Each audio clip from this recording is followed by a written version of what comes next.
Hello and welcome to round 22's edition of the National League Rugby preview show powered by Talking Rugby Union. It might be Super Saturday in the Six Nations this weekend, but it always feels like Super Saturday when it comes to National League Rugby. And this is the perfect time for you to be tuning into me banging on about National 1 and National 2 because there are title races to be won and relegation battles that still need to be sorted out. So make sure you do the usual this week and like this video, subscribe to our YouTube channel if you can. Both of those things are free to do, by the way.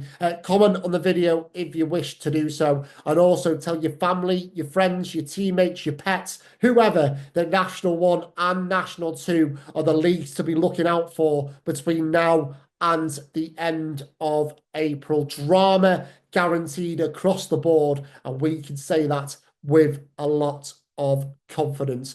Before we get tucked in to round 22, a big thanks to both Birmingham Moseley and Hornets for appearing on last week's show. We received some really nice feedback on both features we did with both clubs, which was really lovely to hear. So if you missed any of that or you've missed any of our shows throughout the course of the season, they are all available to watch back on our YouTube channel if you feel that way inclined. But right here, right now is round 22. And this week, our featured clubs come from National 1 and National 2 East, where we are also joined by a very special guest. That will come in our feature around National 2 East club, Old Albanian. Well, we will be chatting to head coach Dan George, who is a special guest in our eyes, by the way. But Dan talks about the club's centenary year and the positive strides OAs are making during their milestone year. And we also reflect on the club's very good recent form in National 2 East. But included in there, in the feature around Old Albanian, will be a bit of the interview, which you may have seen we did with England captain Maro Itoje a few weeks ago, where Maro talked about his brief stints in National 1 with Old Albanian during the 2013-14 season. And Maro also talked about the experiences he picked up in National League Rugby. And a fuller version of that interview with Maro should be on our YouTube channel over the next few weeks. But some snippets of that chat we had with Maro will go alongside our interview with Dan during the Old Albanian feature, which comes a little bit later on in this week's show. But before that, we are in National 1 where we're speaking to Esher Director of Rugby, Peter Winterbottom, as his side prepare for arguably their biggest game of the season so far against relegation rivals Leicester Lions at Molesey Road on Saturday. It is set to be another corker of a weekend in National 1, with that clash being one of the headline acts. So why don't we begin, as always, in the third tier? I'm going to sound like a broken record to begin with, but National 1 really is the league that keeps on giving. At this time in the season, there always seems to be interest and intrigue, and 2024-25 is absolutely no different, especially when it comes to the title races. Round 21 served up some more twists as the top two sides failed to win. The action began on Friday night in what turned out to be a cracking contest between leaders Richmond and 8th place Birmingham Moseley at Billsley Common. Richmond found themselves 35-21 up with 10 minutes to go, but were pegged back by Birmingham Moseley as tries from Ethan Priest and Ollie Alsop brought things level. Richmond then went back on the attack in the final few moments of this one, but a late drop goal attempt from Lewis Dennett sailed wide of the target, meaning the spoils were shared between Richmond and Birmingham Moseley last Friday night, and it meant that it opened the door for second place Rotherham, who had the chance to cut Richmond's lead down from 6 points to a single point when they visited fourth place Plymouth Albion on Saturday afternoon. But right now, that is easier said than done, as an informed Albion made it 10 victories in a row as they defeated Rotherham Titans 23-20 at Brickfields. Plymouth came back from 12-3 down to lead at half-time, and tries from Harry Wilkinson and Ethan Berger either side of Rotherham captain Zach Poole being sent off for a second yellow card offence clinch yet another victory for Ryan Lamb's side. So a really good performance from Plymouth again, and Rotherham failing to close the gap to Richmond on Saturday. But the Titans did claim a losing bonus point thanks to Ronnie Durant's try 7 minutes from time. And what it all means for the standings in National 1 is that Richmond are now 5 points clear of Rotherham Titans with 5 games to go. But as we said on last week's show, there are still plenty of fixtures between the top 5 teams to come, including Rotherham hosting Richmond in round 25. So expect more drama over the final month of this superb campaign. Roslyn Park are very much in the conversation as well after picking up an 8th win from their last 9 games in round 21. A fast start helped them defeat Bishop Stortford 40-28 away from home, and they are now 10 points off the leaders, while Plymouth, who we've mentioned there, are the informed side in National 1, and they end this month with games against Richmond and Roslyn Park, but more on that to come shortly. As for 5th place Rams, their difficult spell continued last weekend as they slipped to a 5th straight defeat following a frustrating 34-33 away loss at 9th placed Sedgley Park. Seb Reynolds' side had led 28-7 just after half-time, but the Tigers came roaring back. Rams did have the chance to win it following Ollie Rhodes' late try, but the conversion couldn't be added, so the Berkshire outfit now sit 13 points off the top with 25 points left to play for. Down in the other half of the table, it was also a very big weekend indeed, where Leicester Lions and Dings Crusaders picked up important victories. The Lions hammered bottom club Darlington Moden Park 75-0 at Wesley Park to end the run of 8 straight defeats, which leaves them 9 points behind 12th placed Esher, who lost 47-35 at Dings Crusaders. Back-to-back wins for Dings puts them in a very healthy position to be playing National 1 rugby next season. But for Leicester Lions, their win over Darlington Moden Park has boosted their survival hopes, and they'll be looking to add to that when they travel to table rivals Esher in round 22. Now, we featured the Lions on round 10's edition of the National League Rugby preview show ahead of the reverse fixture against Esher, but this time we'll be featuring Esher given the importance of this clash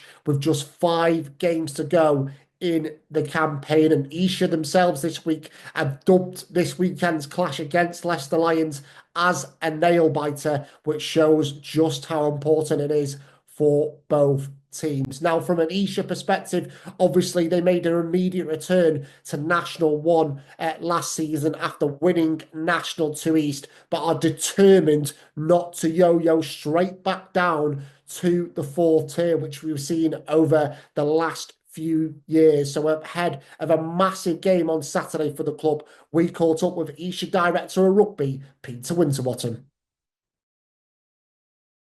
Obviously, we're looking ahead to such a big game for Esher this Saturday when you guys host Leicester Lions. But I just wanted to kind of go back to kind of the start of the season, Peter. We were actually at your opening fixture against Sedgley Park, but it seems like the season has flown by since then, and with 5 games to go in the campaign, how have you kind of found this year being back in National 1, Peter? Well, yeah, I mean, we have found it quite difficult.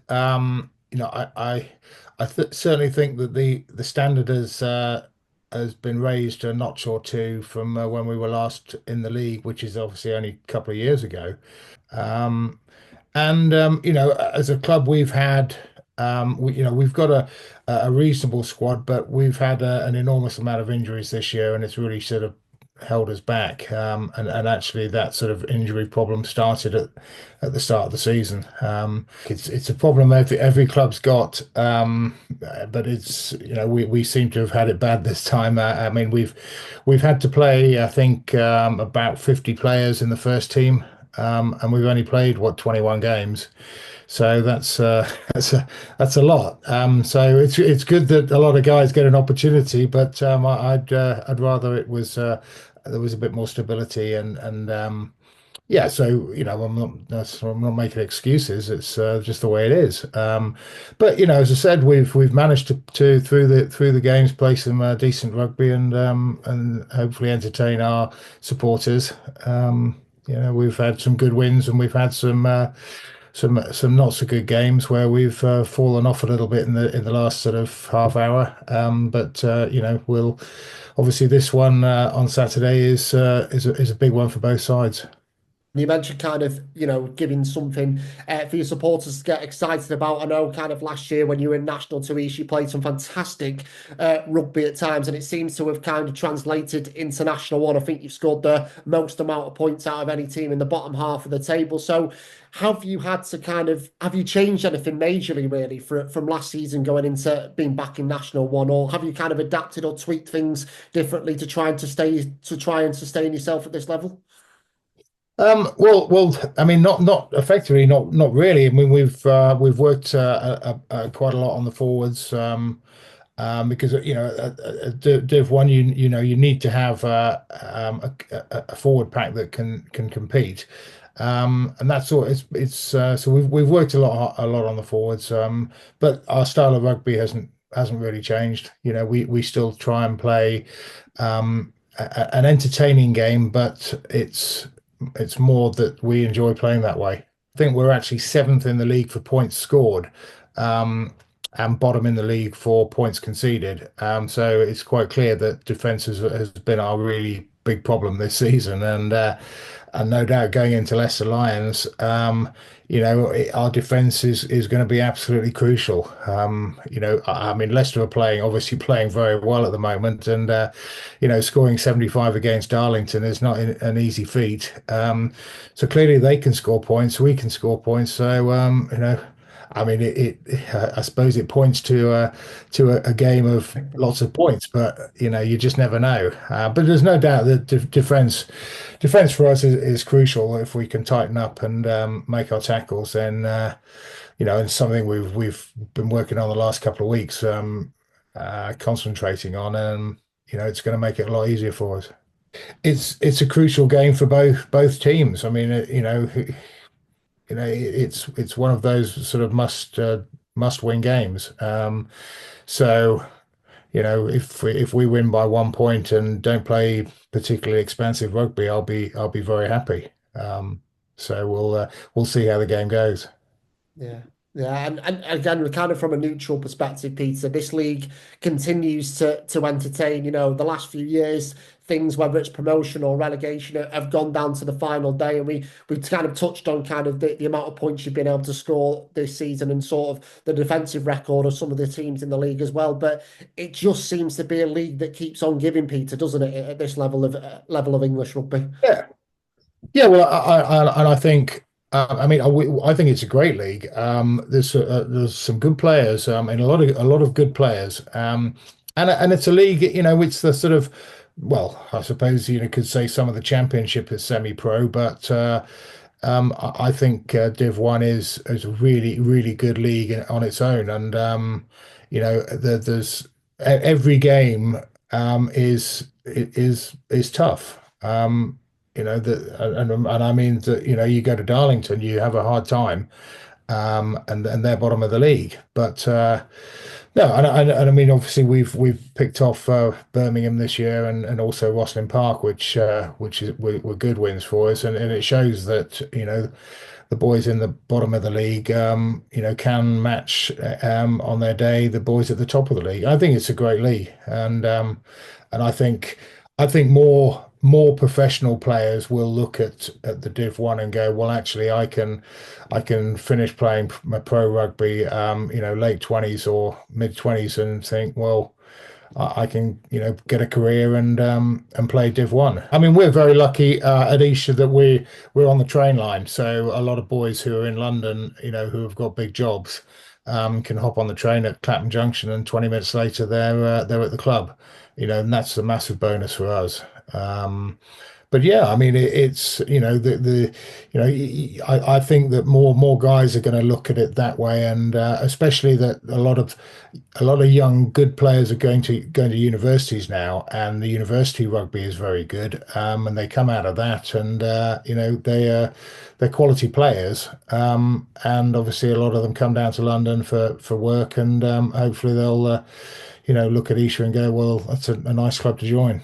Definitely, and it seems great stuff coming out from a couple of the lads who have done interviews this season, saying like the environment at the club at the moment is a really strong one, despite kind of the difficulties you've had with injuries and the league positions, Peter. So, can that environment be a real kind of key thing when you go into a big game like this? That everyone is on the same page, everyone is still turning up to Tuesday and Thursday in good spirits, despite maybe things not going your way. So, can that help going into such a big game like Saturday? Well, yeah, I mean, you're right. They have a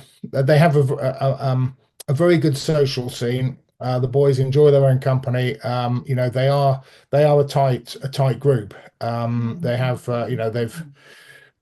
They have some very good nights out, and it makes a difference. They've got to enjoy each other's company, and hopefully that will show on the pitch.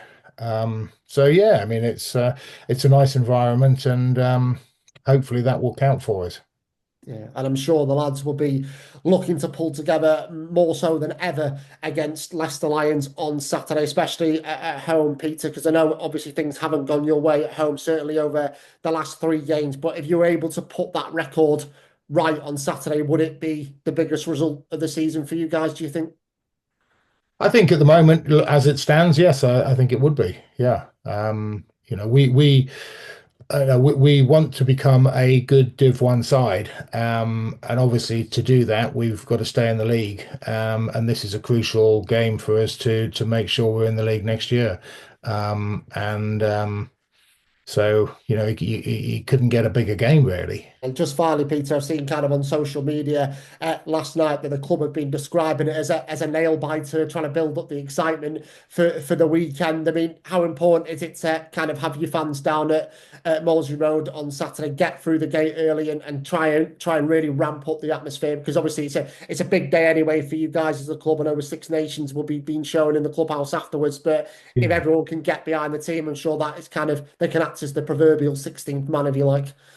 Well, yes. I mean, we are lucky in a way at each that we do get good support, from the members and from sort of local people, and yeah. So the crowd numbers have generally been pretty good this year, and it would be really nice to get a big crowd, and for the crowd to get behind the boys on Saturday. I mean, I know that they appreciate it, and it's a good atmosphere when we get a decent crowd. So yeah. So hopefully they'll all come down, please.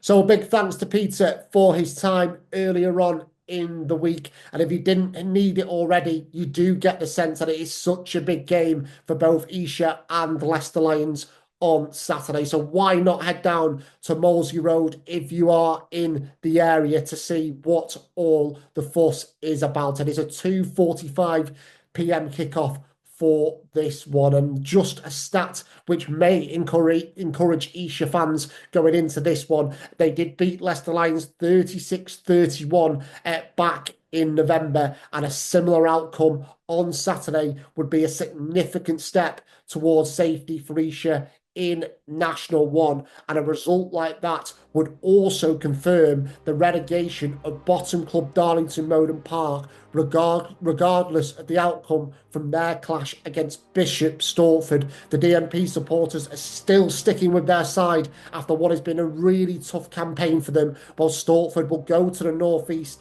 after a block of recent fixtures against the leading pack. In terms of the title race then, we teased it earlier on, but Plymouth Albion do go to league leaders Richmond in round 22. Richmond beat Plymouth 2015 in the reverse meeting at Brickfields in November, and a similar outcome would feel like a major tick in the box for Rob Powell's side. But we know, based on their recent wins against Rams and Rotherham, that Albion are keen to have a say in this promotion battle, and we are set for another cracking fixture in National 1. And when they were at Plymouth last week, Rotherham Titans may have been asking Albion for a favour in round 22, because as we said, Plymouth play Richmond this week. But of course, Rotherham themselves will be fully focused on their task in hand when they take on Sedgley Park on Saturday. The Titans have won their last 7 at Clifton Lane, but won't be taking Sedge lightly, who come into this one after successive wins over Blackheath and Rams, respectively. Scott Barrow's side, who have lost just twice since December, are certainly in a good moment, as are third place Roslyn Park, who'll be looking to protect their unbeaten run at the Rock. They'll be seeking a 10th home win in a row when they host Birmingham Moseley, who will arrive in the capital in high spirits after an excellent second half showing against Richmond last time out. Elsewhere, Rams will be looking for a morale-boosting victory when Seb Reynolds' side visit Blackheath, who returned to winning ways last week with a strong 33-19 win away at Sale FC. While Sale FC themselves, they are back at Hayward Road and looking for a response when they host a Dings Crusaders outfit who'll be targeting a 3rd straight success. National 2 North is where we start our reaction in National 2 this week, and it felt like a big weekend at both ends of the division in round 21, starting at the summit where leaders Leeds Tykes are now in the driving seat in this title race following a 12th win in a row. They recorded a comprehensive 52-10 success over third place Lim last time out, which was described by boss Pete Seaborn, who was speaking to Leeds match reporter Ben Cropper after the game last week, as the most complete performance from his side this season. And while the Tykes were racking up an astonishing 24th home win on the bounce, they also moved 9 points clear at the top after title rival Sheffield suffered just their 3rd defeat of the campaign as they lost away at 5th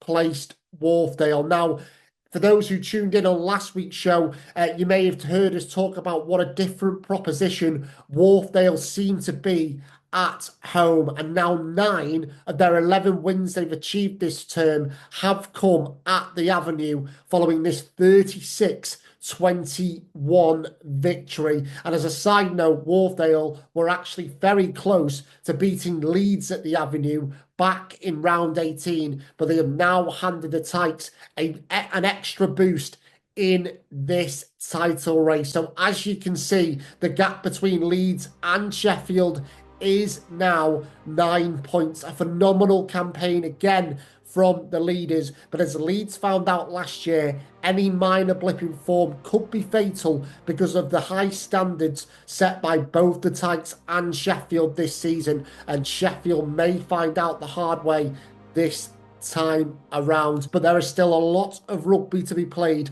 so you'd be foolish to write off Sheffield at this stage. Elsewhere in the top half, Tynedale returned to winning ways as a lightning quick start set the platform for their 43-38 win over Sheffield Tigers, whilst Chester scored 29 unanswered points to seal a comeback 40-17 victory at Hull as they moved back into the top 7. And Hull actually led 17-11 going into half-time in this one, but a 4th defeat from their last 5 games leaves them 2 points clear of the danger zone after bottom 2 sides Harrogate and Billingham put the squeeze on following important victories. Harrogate once again performing in their own backyard after this 35-23 bonus point win over 8th placed Hull Ionians. They were actually 23-21 down going into the final 11 minutes,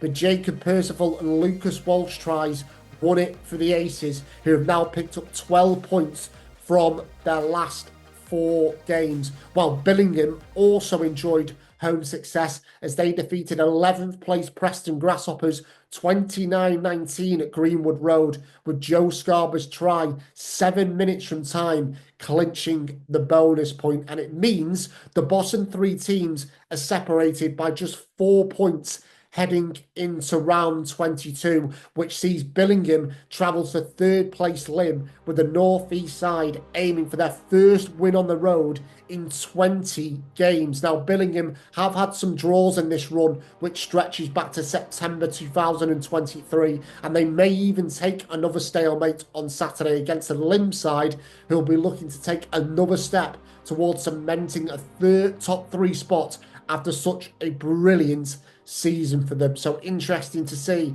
the outcome of that one in the Northwest. As for Harrogate, they are once again at the Apollo Capital Stadium to face 6th place Tyndale. The reverse meeting back in round 10 was a 33-all draw in a gripping contest, which Harrogate may have felt they should have won, but if they were to win on Saturday, they could move out of the danger zone if table rivals Hull aren't successful away at 4th place Fylde.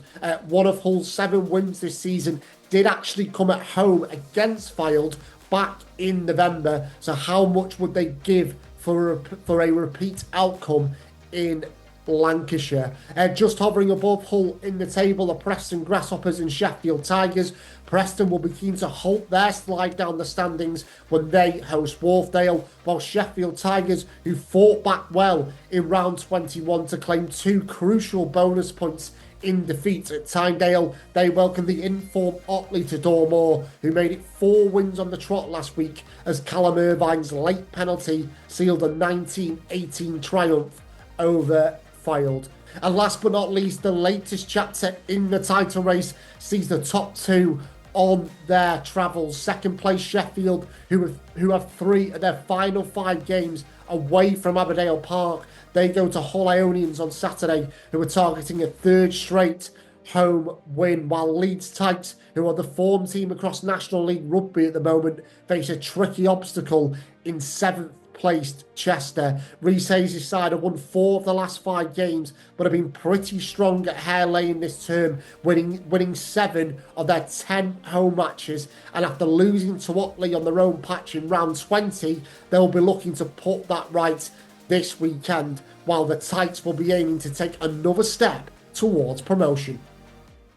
Let us now react to round 21 in National 2 East, where the game of the weekend was unequivocally at the Slade, where league leaders Tonbridge Juddians hosted 2nd placed Barnes. Now, before the start of the day, TJ's held a 6-point advantage over Barnes with a game in hand, but that gap is now down to just a single point as Barnes secured a brilliant 32-23 victory. Jack Heald's side have now stitched together 7 straight wins, and they had the bonus point wrapped up in this one by half-time after storming to a 22-6 lead. TJs were hit by 2 yellow cards towards the end of the opening 40 minutes, but whilst they did rally back in the second half to score 3 tries, Barnes denied the table toppers any points at all in this one, which could be key between now and the end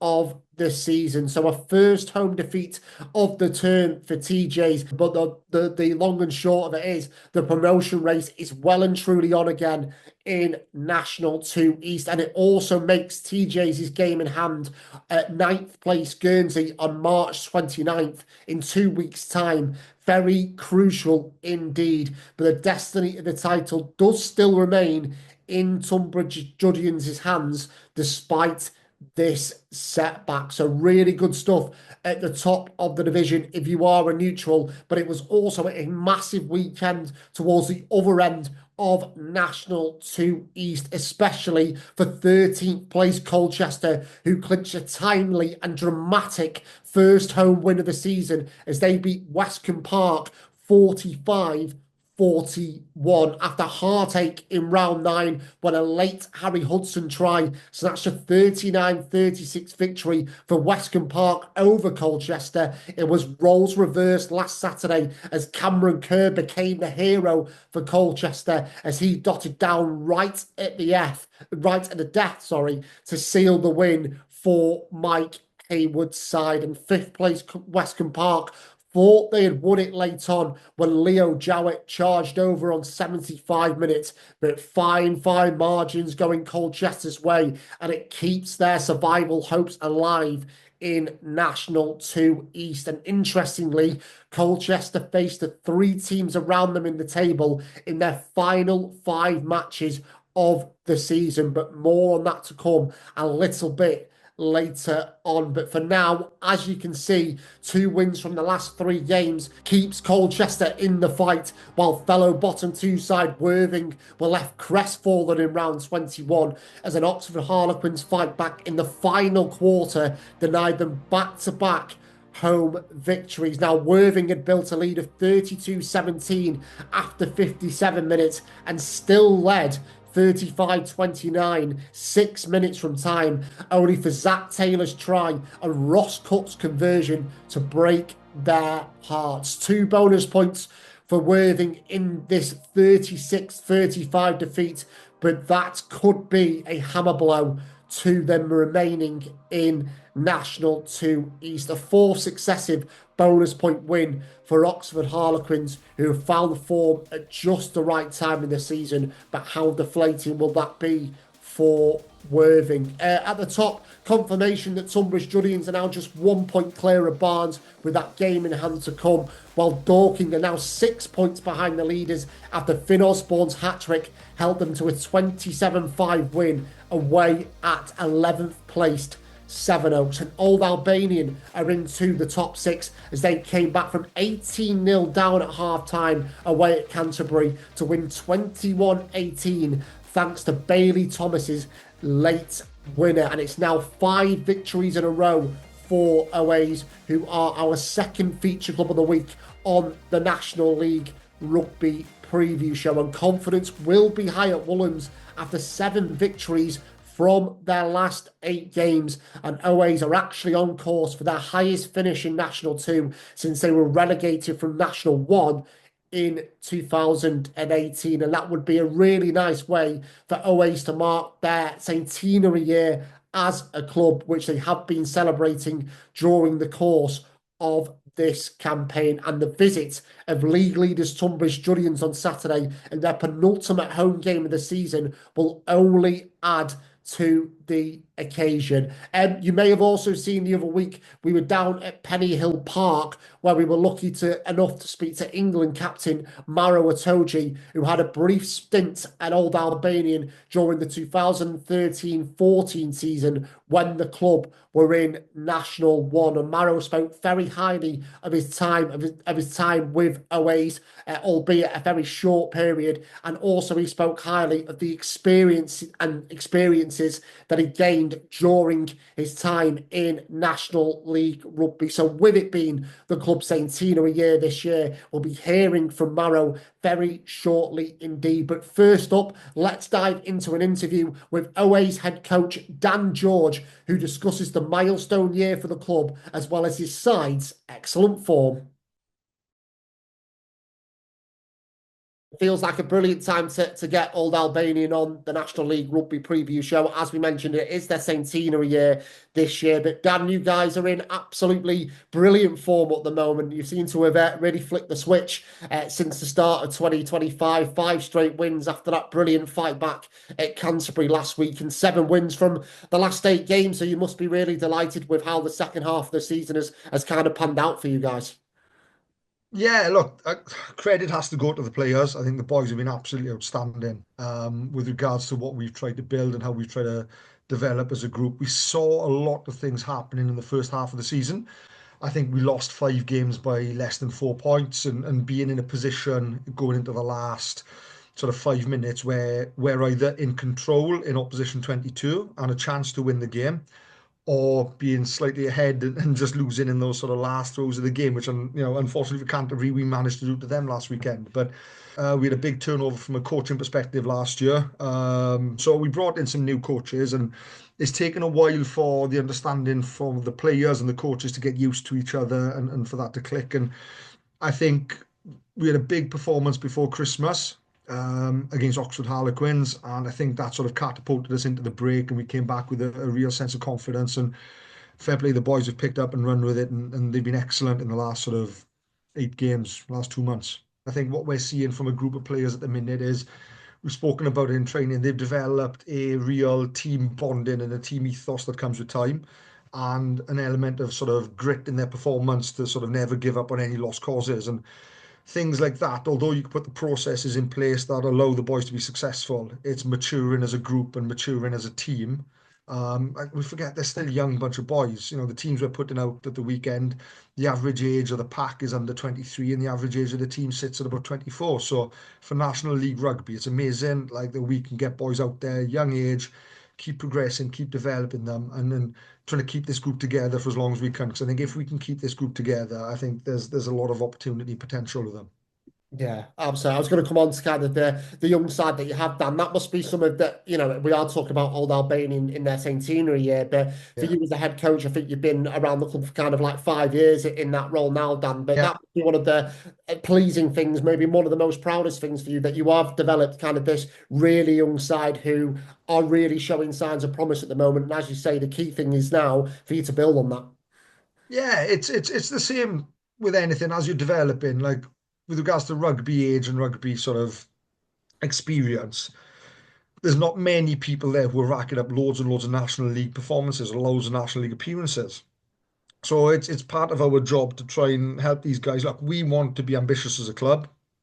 We are ambitious as a club, and I think we're putting things in place over the last sort of 6 to 12 months that's showing loads and loads of growth off the field, which is massive for us. I think we're in such a lovely part of the world, like 35 minutes out of central London, really like in the green belt, such a lovely part of the place of the world to live, that there's a lot going for the club and things that we haven't tapped into over the last few years. And I think we're starting to show that now. And I think the feeling off the pitch has sort of bled into the pitch, and the boys being quite young have got that sort of energy amongst themselves where they socialize with each other, they go out with each other. And like, big thing we were trying to do is, if you keep girlfriends and wives happy, the players will be happy. And we've had a real drive to try and get them all to games and to create that bond amongst each other that makes people want to come back and play and be part of our group. And I think that's been the biggest upturn, is that the boys have really bought into each other as much as anything. We understand that you're not going to come to Old Albanians to make yourself rich. You're not going to come to Old Albanians, National League Two, to become ridiculously wealthy, or like, we're there to supplement sort of your rugby. Like, that's the long and the short of it. So we create an environment, or we try to create an environment from a training perspective, that we talk about a sort of 70-30 rule. Well, I talk to players about it, is that I'd rather have you present at 70% of everything we do, but 100% engaged with regards to where we're trying to go, as opposed to 100% there, but only 70% engaged. So we try and marry it up and look at it from that side. And we've become really good over the last few years, I feel, at managing players, how they transition into their work. So there's a lot of either young people transitioning from university to finding work. So it's being sort of understanding that they can have different pulls, different stresses on their time, family commitments. There's a couple of the older guys, sort of near in their late 20s, early 30s, who are wife, young children. So it's us understanding that, like, you're going to have drains on your time, that you're not going to be thinking about rugby. So it's us supporting you through that. And I think as we've supported more players through it, I think the buyback we've had from them has been brilliant. With regards to pulling the club together, it's showing a pathway as much as anything from our junior section, which is a massively successful, well-run junior section, and a pathway into our ones. We've got Archie Radovanovic, Will Curtis, boys who are regularly turning out for the ones, who started their journey as sort of 6-year-olds playing for Old Albanians. Having a really strong twos team that I'd say 90% of our twos on a Saturday are all junior lads who want to push forward. We train together on a Tuesday, we train together on a Thursday. and the quality of our twos developing has really pushed on the quality of our ones on those Thursday training sessions. So as a whole and as a club, trying to drive that sort of promotion from within, pull people through as much as we can and create that visual from the young men and within the junior section that one day I can hopefully get up to then. Like eventually, if we're successful as a club, get promotion with us, but at very worst, what we need to do as a club is show them that if they come to us, we're developing them so they can move on to bigger and better things as well. And it's really interesting, just bringing it back to kind of the player pathway in terms of the men's side. Dan, we were lucky enough to speak to Maro Itoje the other week down at England, and I know he spent kind of a really brief spell with OAs in 13-14, but he couldn't have been more glowing about kind of the opportunity clubs like Old Albanian can give to players, even if they're coming in on loan from Saracens or young players, in terms of that development. And I guess, being in and around that environment, whether you're a Maro Itoje who has aspirations to go higher in the game, or you are a National 2 player who, as you said before, Dan, wants to give their time to playing for the club on a Saturday, and that's what they enjoy. It all is part of the development when you do play for a club like OAs. Oh yeah, listen, the big thing we want to try and challenge ourselves to be is that if you are a OAs player, then you're being developed, you're being progressed, you feel like you're being challenged, and you feel like the club's moving in a direction that you want to go with it. We are fortunate enough that we have outstanding facilities. The clubhouse is amazing. The pitch we play on every week is probably the best pitch in National League 2 East. We're really fortunate to be able to get a nice grass pitch that's well kept week in, week out. Because it's where Saracens train. Like, we're under no illusions. We share base with them. With that, it has some of its benefits based in around sort of the relationship we create with Saracens. But like I said, probably since Christmas and the upturn that we've probably had Charlie Baker, the second row, who's having a run out for Saracens 19s this weekend against Japan, I think under 20s. So a great opportunity for him. But I think he's the only academy lad we've had in the last 8 weeks. So we're really self-sufficient in and around how we're building and how we're developing as a club. We're less reliant on that side. However, I'd like to think that clubs like Saracens, you have a glut of players coming through at the minute. Tobias Elliott, Nathan Mitchellow, Max Eke, boys like that, who 2 years ago spent a season playing for us and having moments within the season doing stuff. So they've come through as a real strong cohort together. And sort of Saracens are reaping the benefit of that now. Yeah, so I played for Old Albanians in my first year outside of school. So I was on loan. I played maybe somewhere between 5 and 10 games for the club. And it's quite an interesting story because I grew up going to boarding school in Harpenden. So all of my age grade was played for Harpenden Rugby Club. And growing up, Harpenden and Old Albanian were like local rivals. So it kind of felt like playing for Tottenham after playing for Arsenal after all those years. But no, Old Albanians was and is, a great local rugby club. It was, some of the stories and some of the players I played with, just normal people, normal guys, just working hard, doing their day jobs, but still fully committed to playing rugby for their team. They travelled from far and wide to get there. And yeah, I look back at that time with extremely fond memories. Yeah, because you mentioned that obviously you're playing school rugby and then you're coming into kind of adult rugby, if you like, as a 19-year-old. And I know you've always been ambitious and always played the game right to the wire. But at that time, how much do you take from those experiences as a 19-year-old going to playing Fylde and Tynedale and North East and teams like that? Yeah, it was, it's even though Old Albania is probably semi-pro, but it's, rugby at its core. You travel, 6-7 hours on an uncomfortable coach or bus. But and you play probably, again, not the best pitches, some pretty muddy pitches and all that kind of stuff. But all of that is, part of the parcel. You're playing with a group of guys who really, really love rugby. You love the camaraderie and, the spirit that it brings. All of those people, rugby isn't their full-time profession. All of those people have a day job or have some other form of job they do and they probably, they may get paid a little bit to play, but really they're paying more or less for free, and it's just a great experience that I've had, and I hope all the guys that I played with are doing all right now. Yeah, because I was going to mention kind of the season you played for the Maro. I think you went on to win the Under-20s World Cup. So, and I know it played a really small part there, but how much do you kind of take from that learning experience as a 19-year-old playing in those games, and how much did your attitude have to be right as well? Because you obviously were with Sarries as well, playing with England, and then you're being asked to play National One Rugby, and for a young player, you always want to be at the first team, don't you? So how much did you take from that? No, of course, I think in life, in rugby, especially as a young player, you just need to be consistent. You need to be consistent with your training, be consistent with your attitude, be consistent with everything you do, because you never know. You don't want to be one of those players that you only play hard when you're with your club, or with your Premiership club, or when you're with England. You want to be one of those players that plays hard regardless of where you are in the environment you're in. Not many 18-year-olds are ready to go straight into Premiership rugby. I wasn't. I needed a little learning experience.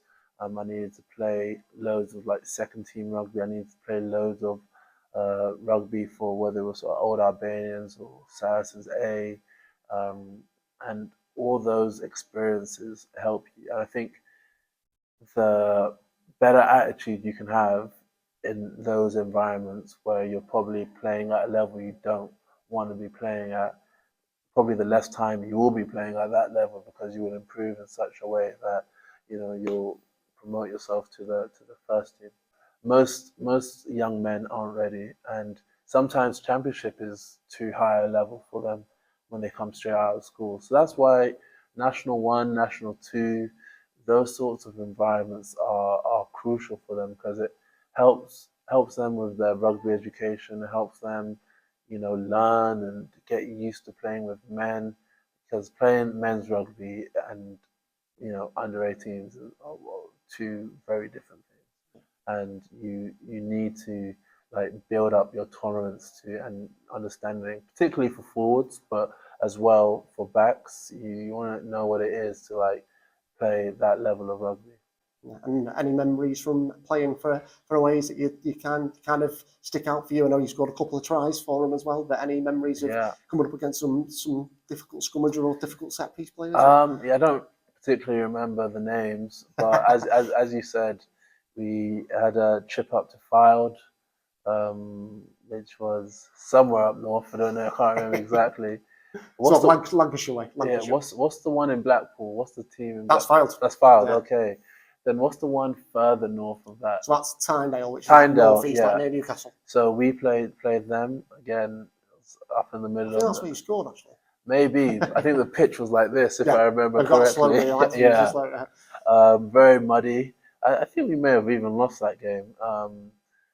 But yeah, all of those are wonderful experiences. I don't want to do them now. That was definitely don't want to experience that again.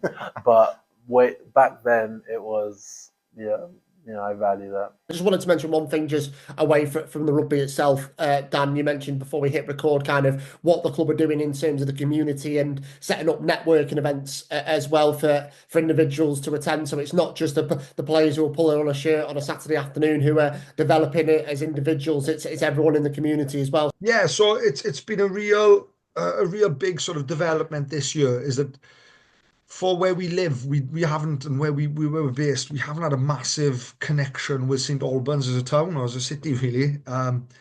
And I think it's such an untapped area for us to be able to develop and to be able to grow as a club. And Rob Kennedy's done unbelievably well. Him, James Osborne, and Scott, our chairman, they've really driven all the off-field side of stuff. And what's been massive is once a month on a Thursday, we run like a networking event where local businesses, local people can come down, sit down, chew the fat, have a bite to eat, network with each other, see how they can help progress each other's businesses and stuff.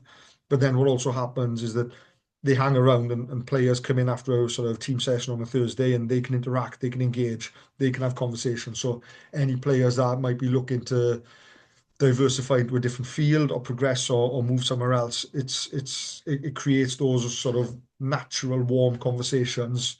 It's something that we're trying to grow and develop, where we can not just looking to help like local businesses, we're looking to help our players and how we progress that side. So we've got that going on sort of every Thursday. Sorry, not every Thursday, one Thursday every month, which has really started to develop and generate traction. And then, like I said, it's our centenary dinner coming up on the 27th as well of March in central London, which is going to be fantastic. Again, that's another opportunity for a lot of supporters, a lot of the lads and a lot of people engaged with their ways to sit down in central London, have a bite to eat, listen to some quality stories and anecdotes from Jason Leonard, and I think Kieran Bracken's comparing it as well. So, that's the first time the club's looking to do something like that, and hopefully generate some traction and it becomes sort of a yearly thing. Just to bring it back to the National 2 East side of things going into kind of this weekend. Obviously, confidence, I guess, and spirits will definitely be high in training this week after the win over Canterbury. But you are welcoming the league leaders, Tonbridge Juddians, to your place on Saturday. They had a little bit of a stumble last week against Barnes. But when confidence is high, when you are seeing things click on the field, that synergy that I spoke about there, Dan, you must be going into Saturday in really good spirits and thinking, you know what, we can beat anyone in this league at the moment. Oh, look, the long and short of it is that we'll obviously have one eye on the opposition, see what they do, but like we've focused a lot on ourselves over the last sort of couple of months, and that's what we're going to keep doing. From our side, we know TJs have been a powerhouse in National 2, been a powerhouse in National 1. They've been up and down a little bit, but the long and short of it is that they're in the driver's seat to go up this year. Like, they've had a great season. They did have a stumble last week, but like they're in the driving seat. For us, it's an opportunity just for the boys to test their arm against the best in the league and listen, see what happens. Boys are obviously buoyant, as you would be after a couple of wins.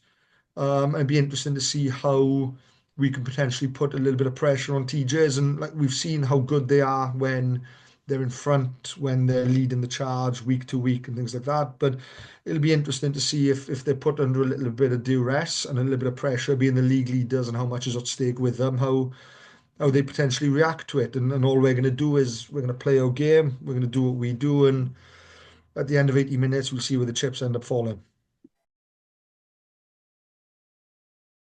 So a big thanks to Dan, and of course a massive thank you to Maro for his time the other week. Really appreciate England's media team organising this for us as well. They didn't need to, but they went out of their way to make it happen. So thank you to them. Thank you to Maro. And of course, thanks to Dan as well for his time this week. And great to hear Dan talk about how much the club are looking to take positive strides in their centenary, not just the men's first 15 team that we see in National 2 East every single week, but across the club as a whole and also in the community as well. So great stuff from Old Albanian in a special year for them as a club, but bringing it back to the first 15 and bringing it back to National 2 East this week. Oways do host table toppers Tonbridge Juddians, who will be out for an immediate reaction in terms of the title race. Well, as you can see at the bottom of the list, second place Barnes are on the road at fifth placed Westcombe Park. Barnes have been so impressive since Christmas, while Westcombe Park will be eager not to let this brilliant campaign fizzle out as they look to halt a 3-match losing run on Saturday. Third place Dorking, they are back at the big field to face bottom club Worthing, who will be desperate for a positive outcome in Surrey, while it feels like a massive few weeks for Colchester. Mike Haywood's side actually face Worthing away from home next Saturday, and they also travel to 12th place Havant in April. But first up, they are back at Raven Park to host Sevenoaks. Colchester targeting back-to-back home wins, and remember their first victory of this season came away at Oaks in November, so they would love a repeat of that in round 22. It is also a big game from a Sevenoaks perspective, who are 10 points clear of the danger zone, so they'll be aiming to respond to back back-to-back losses. As for Havant, who also sit 10 points clear of the dreaded dotted line, Rob Matthews and Will Knight's men will be keen to end a run of 7 straight losses when they visit 7th placed Henley, who saw a 26-12 half-time lead disappear away at Guernsey last week as they fell to a 45-38 loss. So they'll be eager for a reaction in that one. Elsewhere, Bury St Edmunds, who battled to a 35-32 win at Havant last time out, they are targeting a 3rd straight win for the first time since October when they host 4th place Canterbury in their centenary fixture on Saturday. While Guernsey Raiders, who ended a run of 6 defeats in a row last week against Henley, they are at an in-form Oxford Harlequins, who are on the cusp of clinching their spot in National 2 for next season. And we end in National 2 West, where there wasn't much change in the title race, just the top 2 continuing at a very impressive pace as we hurtle towards April. League leaders Camborne made it 11 straight wins at home and 10 matches unbeaten overall, thanks to a very solid 40-12 victory over 10th placed Old Redcliffians last time out. Steve Larkins' side were 28-0 up at half-time, and this very professional display keeps Town 6 points clear of 2nd place Clifton, who passed another test at their title credentials at Taunton Titans in round 21. The Lavender and Blacks became the first side to win at Taunton this season, but they had to soak up a bit of early pressure before coming through and showing their class in both attack and defence to claim a 26-7 win at Veritas Park. So confirmation then that 6 points is the gap between the top 2, who still have to play one another between now and the end of the season. Camborne go to Clifton on April 5th in round 24, and if both sides pick up 2 bonus points apiece between now and then Camborne would have the opportunity to win the league title at Clifton. But there are still 2 more rounds to go in March before that becomes an actual scenario, but always nice to speculate on these narratives at this time of the season. Elsewhere in the top half, Loughborough Students made it 4 wins from their last 5 as the 6th place side dispatched 3rd place Cinderford 60-24. Martin Webdale's troops were 19-7 down at one stage before blowing Cinderford away, while there were also wins for Hornets and for Redruth, with the 5th place Reds beating bottom club Devonport Services 34-13 last Saturday. And the result for Devonport meant they headed back up the A30 empty-handed, meaning they weren't able to add to their survival bid, and it keeps them 11 points behind 12th place Macclesfield, who collected a try bonus point in their 54-29 home defeat to Hinckley last time out. And as you can see at the bottom half of the table there, sandwiched in between Mac and Devonport, a 13th place Bourneville, who after a tough week last week, which saw the departure of head coach Matt Price, they were beaten 52-27 at home by Exeter University, who themselves took a big step towards safety because of this victory in the Midlands. So another tough afternoon for Bourneville, but in reality there was no real major movements at either end of the table in round 21. So what has round 22 got in store for us this weekend? And we'll begin with those teams towards the foot of the table. And Bottom Club Devonport Services are back at the Rectory Field to take on 4th placed Taunton. Devonport have won their last 2 games on their own patch, and a positive outcome again this week would keep their survival hopes alive, while Taunton will be keen to bounce back after seeing their unbeaten home record come to an end last week. Second from bottom, Bourneville are on the road at Old Redcliffians. Just 1 win in their last 13 matches for Bourneville, while Old Reds will be keen to halt their recent slide and pick up a first victory since the middle of January. And that win, incidentally, for all Reds came against 12th place Macclesfield, and the Cheshire outfit are once again at Priory Park this weekend and will be looking to respond after a very frustrating outing against Hinckley last week when they take on Redruth. As for the title race, Camborne go to 8th place Luctonians. The reverse fixture back in November saw the Cherry and Whites prevail 28-22, but Lux come into the latest meeting between these two winless in 5 games, so it doesn't get easier for Ryan Watkins' side, who will be keen to try and end the difficult campaign in a positive manner. In terms of Clifton, the second place side are back at Station Road this weekend to take on an in-form Loughborough student, so that is definitely a game to keep an eye on in Bristol. While elsewhere, third place Cinderford take on Hornets, who last week surpassed their points total from last season with a 4th win in a row. So Hornets will carry a buzz into this fixture, which was a dramatic 29-all draw back in November. So more of that same entertainment again, please, at Dockham Road. And lastly, Hinckley, who have impressively stitched together a run of 5 wins from their last 8 games. They host an Exeter University side who will be aiming to take another step towards safety.